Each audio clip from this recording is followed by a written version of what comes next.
My name's Ryan Shelton. I'm a co-host on The Imperfects, the Jewish grandson of Austrian and English immigrants. And I grew up on and am now currently living on Wurundjeri country. I'd like to recognise the traditional peoples of this continent whose land was stolen nearly 250 years ago.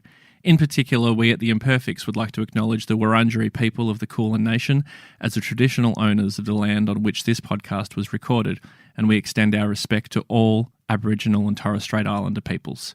The rich storytelling history of the world's oldest living culture is what we proudly pay homage to when we share stories on The Imperfects.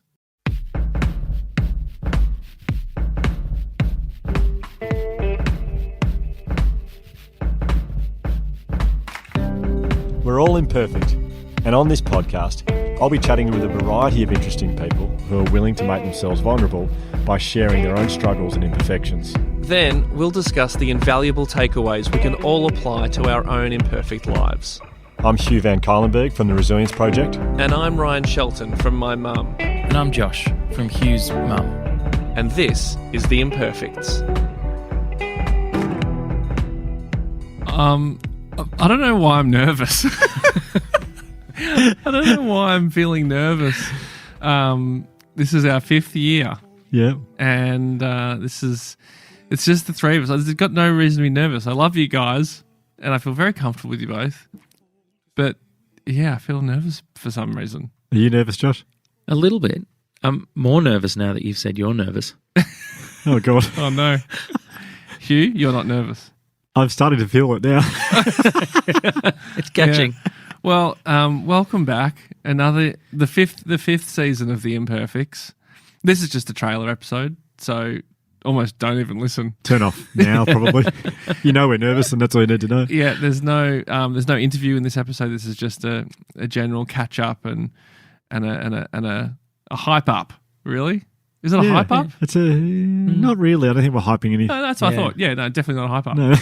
Yeah, that's why I actually thought it would be good to do an episode to remind everyone, not a hype up, just a hangout. I think we're saying let's hang out for a little bit now because we're going to hang out properly in a week's time. Yeah, in 1 week. 1 week we'll be hanging out proper our first episode. Episode 1 of the season. Yeah. So this is just a episode none. Episode none. Mm. Episode none. Before we really talk about what's coming up this year, I think there's just one elephant in the room. Well, an elephant that was in the room and has now departed weirdly, suspiciously. There was like a day or two, because we've already started recording episodes. You know, we've already started doing it.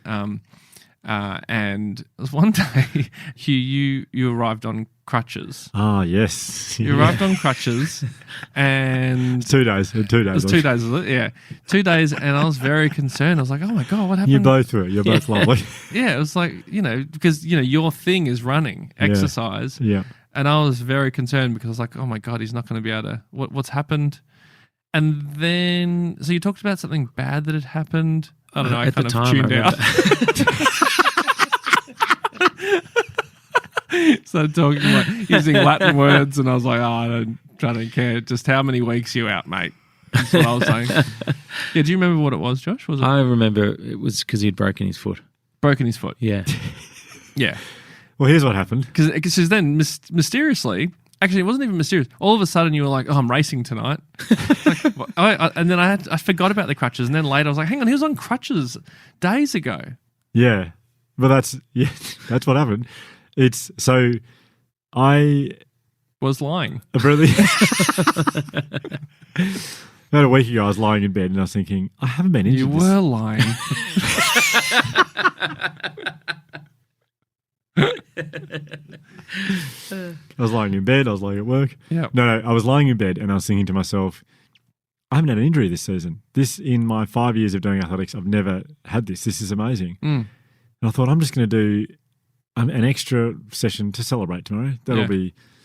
I've had a very heavy couple of months of training blocks and I was about to taper off and I was like, I'll squeeze one in just to celebrate the fact that I'm feeling so healthy. Did this run and then I had this pain in the top of my foot and I looked up on the internet where the pain was and what it might be, and the first thing it said was potential stress fracture. And I thought, no, it can't be that. It's just not that. I went and saw my physio who whenever I see him, he thinks I'm making up injuries just so we can hang out.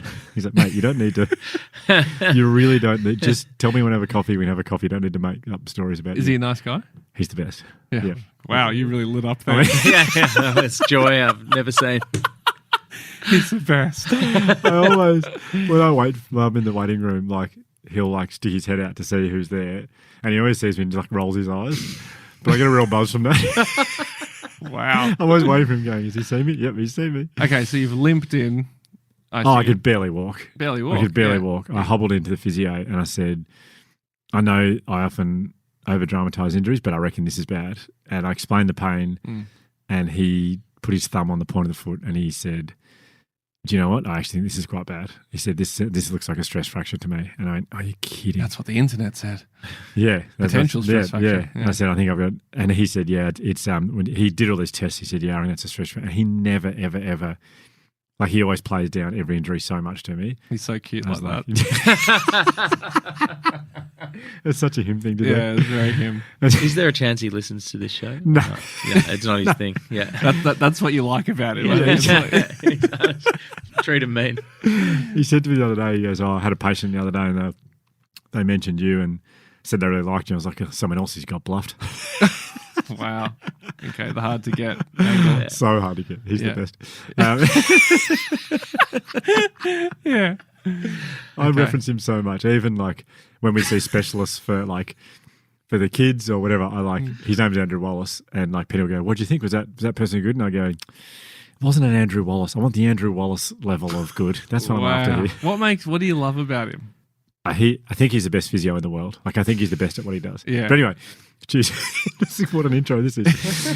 So I went and saw him, and he said, "No, I think this doesn't." I could tell from his face, like this is not good. This is a stress fracture. And the more I walked around, and I was like, "This is a severe pain. Like this is really bad. This is not good." So I said, "Am I going to need crutches and stuff?" He goes, "Yeah, moon boot crutches." But let's just. He said, "I'll get you booking for MRI tomorrow night. You need to get this done as soon as possible. This is not good." Probably out for a couple of months, and I'm shattered. Yeah. We had a shoot with the Resilience Project the next day, which was at the Ath Track. So it was like a content we were getting for. Yeah, that's right. And so I needed to run for it. I'm like, I'm not going to run for another few months. So I'm just going to make my last sort of running. I was in agony by the end of the day. I could hardly walk.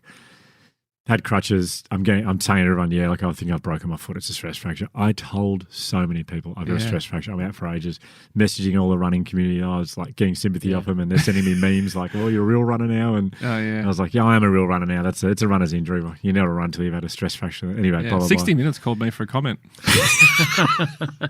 because they received a press release from you. Anyway, I come in here, see you guys, and I didn't want to make too much of a scene about it, but it's hard to not when you've got crutches on. And then we went out for lunch with iHeartRadio, and they're all, "Oh my God, he's on crutches in the middle of this restaurant." And Josh, I was in so much pain, and Josh goes, "Oh, Josh ran down the Swanson Street to go and get." Got to get Panadol for it. Yeah, get Panadol and Nurofen. I was like, this is bad. Every time I put weight on, I feel like I'm breaking it even more. This is so bad. It's not good. Anyway, I get the MRI results. Andrew Wallace called me at like 6:10 the next morning because he doesn't tend to sleep. Yeah. And I missed the call, and I was like, "Oh gosh!" Actually, I saw it, but I hate talking to people who've just woken up. I feel like they've busted me sleeping or something. So act like you're awake all the time. Yeah. So I didn't answer it. Kept trying to call him, but he didn't answer. So all of a sudden, he's ghosting me, which makes me want him even more. Yeah. Finally, get onto him, and he said, "Right, mate. So looking at the MRI here, the report says." He said, "So good news and embarrassing news for you. Report is bone structure or bone integrity and bone structure is sound. There are no fractures, no breaks. It just says at the top of the MRI, liar. just says, never seen this before. It says no breaks, no fractures, and here's a diagnosis: potentially tying shoelace too tight on left foot." What? That's what it was. I was tying my shoelace too tight on my left foot. And that's actually what it was. Oh my God. He goes, and I said, this is awful news. Like everyone thinks I've got a broken foot. I tell him I'm tying my shoelace too tight. And he said, it is actually a thing. We do a thing he was at St Kilda Footy Club for 10 years. We do a thing on how to tie your boots up so there's no pressure on certain parts of your foot. I just had this new shoe and I was tying it up too tight, and it just caused this like extreme pain in a certain spot, and I told everyone there was a broken foot. I tied my shoelaces up too tight.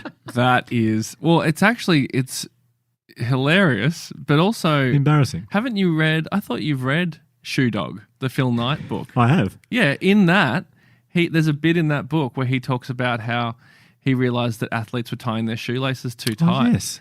And they were like teaching athletes like how to tie Yeah, shoelaces, well, there you and it was go. like looser. So yeah, you forgot about that. I'm an idiot. But so it was so funny, the psychology of like an injury, because I then stood up and went, it hurts. It's not that bad. And I started walking normally. And I said, what do I do to make it go away? And he goes, just don't tie your shoelace tight. And just Andrew go for Wallace. What a genius. What are we going to do about this, Andrew? Just probably don't tie your shoelace up too tight. Oh, he's always got the answers. Knows what he's doing. Oh, that's good. Well, what a good result then. So good and embarrassing at the same time. So yes, so that's why I'm no longer on crutches. And I just don't tie my shoelaces tight anymore, and now I'm feeling good, and I'm ready to do podcasts with you guys. Incredible. Crutch free. Well, it's going to be handy, and it's something to keep in mind because in April we start our live tour. I was worried about that. I was like, am I going to be on crutches for the live tour? Yeah, I was already thinking that. Jeez. Well, now you're going to be okay. I'll be fine. Just make sure you wear loafers. Yeah. Oh yeah, just slip-ons. Slip-ons the whole time. Yeah. How are you guys feeling about the live show? This is what I keep thinking about, which is ridiculous. I can't wait to be in a hotel together. With Andrew Wallace? Yeah, well, that would be fun. It's going to be so exciting. Yeah, it'd be Getting great. up for breakfast together at the buffet. Yeah. We might Assuming bump into that's each other in the corridor or something. Sounds like we will. Oh, what are you doing here? Hi, Hugh, again. For some reason, I'm picturing things that won't happen, but I'm picturing like going like, are you guys still awake? But then we'd have to be in the same room for that to happen, like a sleepover Oh, excitement. yeah, of like, yeah. Yeah, just don't send me a message at 11:30 saying you up. How are you feeling? Like Josh, how are you feeling about the tour? I'm pretty nervous because I've never really done anything like this before, and the concept, like my role on this show, has sort of evolved almost accidentally. On the podcast. On the podcast, sorry. So I never imagined I'd ever be getting on stage and talking or doing anything in front of groups of people. So but I'm actually, because it's something that's so foreign and such a surprise, I'm just pretty excited. So there's nerves, but mainly excited. Well, we have put a bit of work into the show and preparing it already and getting it ready, and it's not. I remember, I think I maybe suggested this a long time ago, as we should do a live tour, and I was excited about it because I was like, well, it's just what I do. It's talking on stage. Yeah. It's a lot more now than just talking on stage. Yeah. So I'm also quite nervous because I'll be doing things that I really never thought I'd be doing on a stage either. So, I love that this show that we are in the process of planning and rehearsing. I love that it's not like an episode of the podcast. No, definitely not. No. It's something very different. It's almost like to be honest, I feel like it's a festival of Ryan's brain. Oh God, you don't want that. No, I think what it is it's probably more of a celebration of what we do here. Yeah. On the podcast. But it's not like an interview podcast thing. No. It's a celebration of. I think what we're hoping for was the feeling people get when they listen to us on the podcast. We want to recreate that, but in the way you could do it, using all the things you can use when the people are actually in a room with you, I think. So yeah, that's true. And picking up on things that have popped up in the last few years that we thought we could really explore further. Yep. Yeah. And if you have bought tickets already, then thank you very much. And if you haven't, there are still tickets available to most cities, I think. If not all. Yeah. At Live Nation. Yeah. I think, tickets. Well, we've been blown away and very moved by how quickly the tickets have sold. Not in Canberra, but everyone else really excited. I can't wait to go to Canberra. You live in Canberra. Because the people who've bought tickets there, I want to really thank them. Yeah. It won't take long. There's only like 7 of them. There's a few more than 7. I think it's like 8 or 9 now. Oh, good. Okay, that's good. But if you happen to know 900 people in Canberra, bring them along. Yeah, bring them along. No, I'm relatively nervous about it because we haven't really started rehearsing it yet. So it feels like a bit of unknown. But the thing that occurred to me today, because earlier today we were recording episodes for the podcast, and I just had this really kind of like comforting realization where we were interviewing someone, and I don't know, when we're talking to someone, I'm just constantly thinking, like I'm listening, but I'm also like, what can I ask? Like, what's a good thing? What would be a helpful thing to ask here? And then while I'm asking that, like then one of you two will like jump in and ask a really good question or say something really great. And I'm like, I feel very comfortable. Like it's just so nice to look over and see like, you guys, I got a good team. Like it's a good team. Nice. It's like I feel very safe in the knowing that you guys are both there as well. So I think in the live show, I feel the same. I feel kind of safe knowing that like, the three of us will be up there together, and Bridge will be there as well, but not on stage, but Bridge will be there as well. Yeah. That's a nice thing to say. Nice. I would add to that, or my feeling is that like my love for the two of you has never been greater, and that's what I'm excited about, just hanging out heaps. Yeah. If there was a scale of Andrew Wallace to Penny, well, no, there's not much gap between them. It'd be like if one end of the spectrum is hate and the other end is Andrew Wallace / Penny, then where would we sit? I mean, Josh obviously is going to be higher than me, but no, you're just both with Andrew and Penny. Oh, really? Oh, wow. Sure. Jeez, yeah. It's huge. I love you guys as much as I love Andrew Wallace. There you go. I can't believe I said that. I'm blushing. Wow. Well, there's not really much else to say in this episode. It's a good place to finish. It's a really good place to finish. Unless there's anything else. Is there anything else we need to talk about? I think we should talk about Bridge for a bit, our producer, because I just feel like she jokingly said to me before, this is the first episode we've ever done without, well, in the last two sets is the first episode where she's not here because she wasn't able to be here for just this little bit here. But she said, I said to her, what should we do with our introduction episode? She said, well, last year was great. It was my favourite. I said, why did you like it so much? And she goes, oh, you talked about me. So... Well, I mean, it is now. It's officially weird that she's not here. Yeah. Like it is weird. She is such a crucial, equal member of this. Like, you only hear the three of us, but it really is the four of us making Absolutely. the show. Yeah. And for everyone, we get lovely comments. Like we get the credit for this show, but there are other people who are involved. Andy, George, Jam, Bridge, and Em, of course.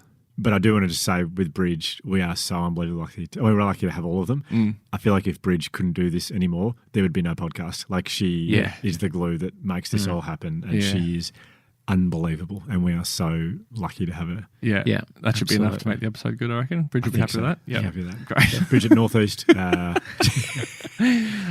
Yes, no, very well said. So true. So true. And it is exciting to do the live tour, but to do the whole year this year, we've got so many like exciting people lined up that we've already spoken to or we're going to be speaking to. It's like we're doing Vulnerability House again and the Academy of Imperfection, and we'll try some new things as well throughout the year, I think. We'll do our standard episodes as well. Standard episodes as well, yeah. It's all. I mean, it's going to be. We're looking to do a similar amount, if not more than last year. We want to hopefully. Well, we'll be giving you an episode a week until the end of the year, essentially. Yeah. Same again. So, which we loved doing last year, and the comments and feedback we get from you all is so special. Like it's when someone comes and tells you what the podcast means to them or writes you a message. It's always great, and we really appreciate it. Yeah, Hugh, you promised to end with a poem. Do you want to? Do you know the poem that popped into my head just then is the shortest poem in the history of the world? That popped into mine. Really? You're kidding me. Yeah, should we say it together? Yeah, okay. Ready? So we'll say it. So you do 1, 2, 3, and after 3 we'll do it. Ready? Yeah. And we'll do the hand action as well. Yeah. Okay. I might say a different thing here. Okay. Okay. Yeah. Hugh sounds a bit sexual. Okay. 1, 2, 3. Me, we. What was the hand action supposed to be? That's what the guy What's does. me, we? It's just at the end of a documentary that Josh and I used to watch about twice a week called When We Were Kings. About Muhammad Ali. Oh, Muhammad Ali. Oh. The journo at the end, who, if you think I love Andrew Wallace, this journo loves Muhammad Ali. Yeah. Like, really? He's like giggling and loving him. He says, I once asked him for a poem. I said, give us a poem, Muhammad. Give us a poem. That is the best impression of that journalist. I thought he was in the room for a second. He features on a Simpsons episode, that He journalist. does. He's a big deal. I just can't remember his name off the top of my head, but that was a perfect impression of him. I said, so give us a poem. And he looked at me and he said, me, hui. That was it. And I thought, God, he's a poet too. How profound. I remember as a kid just going, that's shit. Is that a poem? It's only 2 words. Roses are red, violets are blue. That poem's shit. So are you. Well, very excited to be back. What a way. I'm just picturing us seeing this through the bridge. And her going, didn't mind to mention, what was the other stuff you're doing? Yeah, the 15 minutes on Andrew Wallace, and then on the poem. Well, lovely poem, guys. Thank you. It kind of works. It kind of worked. Me, hui. Me, hui. Yeah. Great. Love it. Okay, we are so excited to be back. We really are. We love doing this, and we can't wait to do it again this year. It's true. Play some music. I'll see you next week. The Imperfects is hosted and produced by Hugh Van Cuylenberg, Ryan Shelton, and Josh Van Cuylenberg. Our executive producer is Bridget Northeast. This episode is filmed by Andy Poole and edited by George Martin. The Imperfects is not a licensed mental health service and is not a substitute for professional mental health advice, treatment, or assessment.